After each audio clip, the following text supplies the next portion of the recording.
Un tiers des femmes en moyenne dans l'Union européenne ont été victimes de violences physiques ou sexuelles.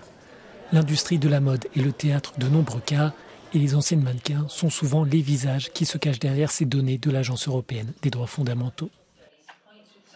Les victimes venues de différents pays ont partagé leurs souffrances lors d'une conférence organisée au Parlement européen sur les violences faites aux femmes.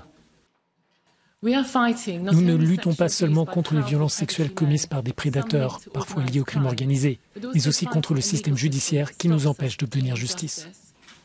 Les viols et les agressions sexuelles détruisent le sentiment d'identité d'une personne, la sécurité et la confiance envers les autres. L'ancienne mannequin Ebba Karlsson a écrit un livre sur son calvaire. La Suédoise est aujourd'hui prête à partager ses conseils et son expérience. Vous pouvez contacter une organisation, vous en trouvez partout en ligne. C'est véritablement la première chose à faire. Ensuite, ce n'est pas votre faute et vous n'êtes pas seul. Lorsque j'ai commencé à partager mon livre, j'ai réalisé que je n'étais pas seul. Il y avait en fait de nombreuses personnes. Nous nous sommes retrouvés et nous avons réalisé que nous devions faire quelque chose.